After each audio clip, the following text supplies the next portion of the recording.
عرض کرتے ہیں اللہ تجھے یاد ہے نا ایک رات جب میں بڑی دیر سے لوٹا تھا، لکڑیاں کاٹتے درخت تلاش کرتے مجھے دیر ہو گئی، میں دیر سے لوٹا تھا، نیت یہ کر رکھی تھی کہ دودھ سب سے پہلے ماں باپ کو پلاؤں گا۔ مالک جب میں لوٹا تو وہ بوڑھے تھک ہار کے سو گئے تھے، میری بیوی نے مجھے کہا کہ بچوں کو پلا دو، وہ سو گئے، تو میں نے کہا نہیں، میرے ذمے ہے ان بوڑھوں کے دل کو ٹھنڈا کرنا، ان سے پیار کرنا۔ اللہ بیوی مانگتی رہی، بچے طلب کرتے رہے، میری ٹانگوں میں گھومتے رہے، بار بار آتے رہے، اور میں نے دودھ نہیں پلایا۔ اے مالک فجر ہو گئی، آفتاب طلوع ہونے کا وقت آ گیا، پر میں نے ماں باپ کے بیدار ہونے کا انتظار کیا۔ اے اللہ وہ جب اٹھے تو ان کی آنکھوں میں جو میرے لیے دعا تھی اور ان کے سینوں میں جو میرے لیے کرم تھا، اگر تیری بارگاہ میں وہ نیکی قبول ہے تو مالک پھر رحم فرما، نہ اس مشکل سے آسانی عطا فرما۔ سنو سنو، رسول کریم صلی اللہ علیہ وسلم فرماتے ہیں کہ اس بندے کی دعا مکمل ہوئی تو پتھر تھوڑا سا سرک گیا، اور اتنا سرکا کہ آسمان نظر آنے لگا۔ جس نے ماں باپ کو منایا ہے، ان سے پیار کیا ہے، پھر یہی بات وسیلہ بن جائے گی رب کے ماننے کا، پھر یہ وسیلہ بنے گی، اللہ اس سے مان جائے گا۔ پھر رسول کریم صلی اللہ علیہ وسلم فرمانے لگے، دوسرا بولا اور عرض کرنے لگا کہ اے اللہ تو جانتا ہے مجھے اپنے چچا کی بیٹی بھانے لگی تھی، میں اس کی طرف رغبت کرنے لگا تھا، اور میں نے جب اس سے جا کے ارادہ کیا کہ میں تیرا طالب ہوں، تو اس نے مجھے کہا کہ پہلے 100 دینار لاؤ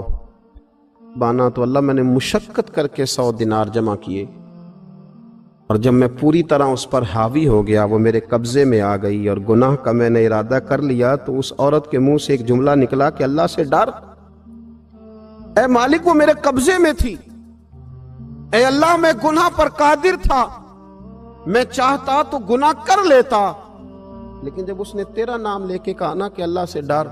اللہ میں ڈر گیا، میں اسے چھوڑ کے آ گیا۔ اگر تجھے یہ بات پسند ہے تو پھر نکال دینا اس مشکل سے، پھر کر دینا کرم۔ اللہ میری بھی تو چڑھتی جوانی تھی نا، میں بھی تو سب کچھ کر سکتا تھا، پر تیرے لیے، تیری خاطر میں لذت گناہ سے باز رہا، تو اللہ تو رحمت فرما دے۔ حضور فرماتے ہیں اس کی دعا مکمل ہوئی تھی کہ پتھر تھوڑا اور سرک گیا۔ پھر تیسرا بولا اور اس نے بول کے کہا، اے اللہ ایک مزدور کو، ایک دیہڑی دار کو، ایک غریب کو میں نے کام پہ رکھا ہوا تھا، یہ تیرا اور میرا راز ہے اللہ۔ وہ مزدور، وہ دیہڑی دار میرے پاس کام پہ لگا تھا، کچھ چاول میں نے اس کی اجرت مقرر کر دی کہ تو کام مکمل کرے گا تو میں تجھے دوں گا، اور جب اجرت لینے کا وقت آیا تو وہ بگڑ کر ناراض ہو کر چلا گیا، میں اسے ڈھونڈتا رہا، وہ مجھے ملا نہیں، میں نے اس کے چاولوں کی قیمت کاروبار میں انویسٹ کر دی، اس کا تھوڑا سا سرمایہ پر میں نے کھایا نہیں، پھر وہ اس سے میں کاروبار کرتا رہا، اور اتنا کاروبار کیا کہ بہت ساری گائیں اور ان کے چرواہے تیار ہو گئے، وہ سالوں کے بعد لوٹا، میں نے اس غریب کا مال کھایا نہیں بلکہ بڑھایا، محفوظ کر کے رکھا، وہ سالوں کے بعد لوٹا اور کہنے لگا میرا مال، تو میں نے کہا وہ ساری گائیں تیری ہیں،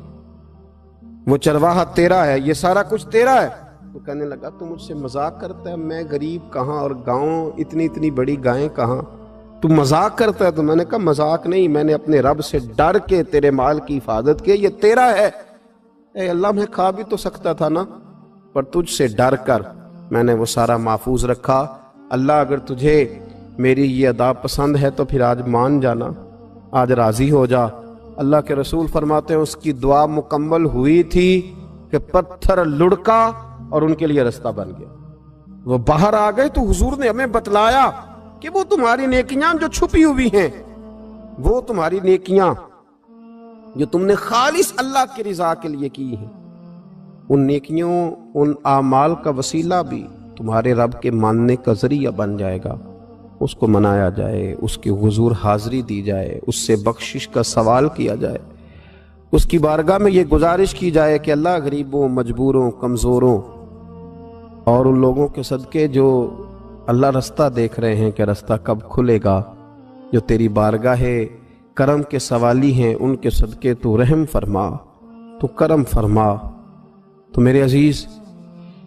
ایک اور بات جو اللہ کو منانے کے لیے ہمیں ہمارے پیارے رسول صلی اللہ تعالی علیہ وسلم نے بتلائی کہ جب انسان بہت زیادہ عاجزی کرتا ہے نا، بہت زیادہ عاجزی، تو پھر بھی اللہ مان جاتا ہے۔ جب وہ اس کے حضور بہت عجز کا اظہار کرتا ہے، بہت زیادہ عجز کا اظہار کرتا ہے، وہ ڈر جاتا ہے اس سے۔ وَلِمَنْ خَافَ مَقَامَ رَبِّهِ جَنَّتَانِ، اور میں جو میرے سامنے کھڑے ہونے سے ڈرے گا میں اسے 2 جنتیں عطا کروں گا۔ حضرت بابا فرید الدین مسعود گنج شکر بابا صاحب رحمت اللہ علیہ فرماتے ہیں کہ ایک نیک نوجوان تھا، دن کو روزہ رکھتا، رات کو نماز پڑھتا، پر اللہ سے ڈرتا پھر بھی بہت ہی زیادہ تھا،